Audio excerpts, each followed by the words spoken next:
اعوذ باللہ من الشیطان الرجیم بسم اللہ الرحمن الرحیم۔ سامعین محترم، جیسا کہ آپ کے علم ہے کہ آج یکم ذی الحج جناب فاطمہ زہرا سلام اللہ علیہا اور امیر کائنات امیر المومنین امام علی ابن ابی طالب علیہ السلام ان دو ہستیوں کے نکاح کا دن ہے۔ آج کا دن بہت ہی اہمیت کا حامل ہے، بہت ہی پرمسرت دن ہے۔ میں اس پرمسرت دن کے موقع پر آپ تمام سننے والوں کو، اہل اسلام کو اور بالخصوص مومنین کو مبارکباد پیش کرتا ہوں اور دعا کرتا ہوں کہ پروردگار عالم جتنے بھی مومنین و دیگر جتنے بھی مسلمان جہاں کہیں بھی ہیں، خداوند متعال ان تمام کی حفاظت فرمائے ان ہستیوں کے صدقے میں۔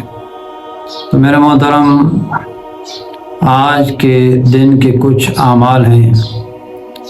پاک پیغمبر فرماتے ہیں، فرمایا کسی بھی دن کی نیکی عبادت خدا کے ہاں اس نیکی و عبادت سے محبوب تر نہیں جو اس 10 دنوں میں کی جائے۔ کیا مطلب؟ فرمایا کہ اگر آپ عام دنوں میں، باقی دنوں میں جو نیکیاں کرتے ہیں وہ اتنی محبوب نہیں ہوگی ذات پروردگار کی بارگاہ میں جتنی کہ ان 10 دنوں میں کی گئی ہوئی نیکیاں اللہ کے ہاں زیادہ محبوب تر ہیں۔ تو یہ جو 10 دن ہیں، یکم ذی الحج سے لے کر 10 ذی الحج تک، یہ بہت محبوب ترین دن ہیں اللہ رب العزت کی بارگاہ میں۔ ان دنوں کے کچھ چند ایک اعمال ہیں کہ جو آپ کی خدمت میں گوش گزار فرماتا ہوں۔ فرمایا پہلے 9 دن جو ہے، فرمایا کہ وہ روزہ رکھے، اور ان 9 دن کے جو انسان روزہ رکھتا ہے، فرمایا ساری زندگی کہ جو روزے رکھیں اس کا ثواب ایک طرف ہوگا، اور ان 9 دنوں کے روزہ رکھنے کا ثواب جو ہے وہ ایک طرف ہو جائے گا۔ تو بہت بڑی سعادت کا دن ہے، بہت بڑی عبادت کا یہ دن ہے۔ اگر آپ 9 روزے نہیں رکھ سکتے، جتنے آپ رکھ سکتے ہیں وہ آپ رکھیں، لیکن 9 ذی الحج کا جو روزہ ہے بالخصوص اس کی زیادہ تاکید کی گئی ہے۔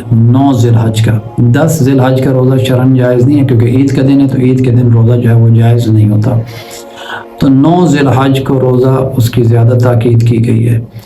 اب اس کے بعد فرمایا کہ اس دن مغرب اور عشاء کے درمیان 2 رکعت نماز پڑھے، ہر رکعت میں سورہ الحمد کے بعد سورہ توحید کی تلاوت کرے، اور ساتھ میں اس آیت کی جو ہے وہ تلاوت کرے کہ جو آپ کی اسکرین پر جو ہے وہ سامنے شو ہو رہی ہے۔ آپ اسے یاد کر لیں، اور سورہ توحید کے بعد جو ہے وہ اس کی آپ جو ہے وہ تلاوت کر سکتے ہیں۔ اس کے بعد آج کے دن کی ہی مناسبت سے، کیونکہ یہ دن معصومین علیہ السلام یعنی بالخصوص جناب فاطمہ زہرا سلام اللہ علیہا اور جناب امیر کائنات امیر المومنین کے عقد کے حوالے سے ہے، تو اس دن میں جو ہے وہ نماز جناب فاطمہ زہرا سلام اللہ علیہا ہے، تو وہ اس کی جو آپ نیت کریں گے، یہ آپ کی 4 رکعتی نماز ہے، جو 2 رکعت کر کے آپ نے اسے پڑھنا ہے۔ نیت کریں کہ 2 رکعت نماز جناب فاطمہ زہرا سلام اللہ علیہا پڑھتا ہوں قربتاً الی اللہ، 2 رکعت کر کے پڑھنی ہے۔ سورہ الحمد کے بعد 50 مرتبہ سورہ توحید کی تلاوت کرنی ہے ہر رکعت میں۔ جب اس نماز سے، 4 رکعتی نماز سے آپ فارغ ہو جائیں، تو آپ تسبیح جناب فاطمہ زہرا سلام اللہ علیہا کی تلاوت کریں گے۔ تسبیح سے فارغ ہونے کے بعد جو ہے آپ اس دعا کو جو ہے وہ آپ پڑھیں گے کہ جو اسکرین پر آپ کے سامنے جو ہے وہ شو ہو رہی ہے۔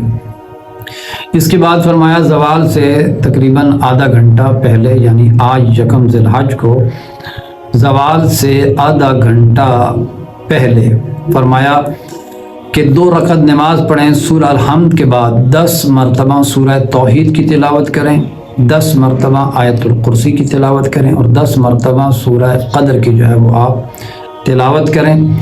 اور یہ مکمل کرنے کے بعد، اس کے بعد اگر آپ کہ دل میں کوئی خوف ہے، آپ کو کسی دشمن کا خوف ہے، آپ اس کے شر سے بچنا چاہتے ہیں، تو فرمایا کہ اس دن یہ دعا آپ اس کی تلاوت کریں تو خداوند منان جو ہے وہ آپ کو آپ کے دشمن کے شر سے جو ہے وہ محفوظ فرمائے گا، اور یہ دعا بھی آپ کے اسکرین پر جو ہے وہ شو ہو رہی ہے۔ تو آج کا یہ دن بہت بہترین دن ہے، اس دن سے استفادہ کریں اور اس دن میں زیادہ سے زیادہ جو ہے وہ عبادات کریں۔ والسلام ورحمۃ اللہ وبرکاتہ۔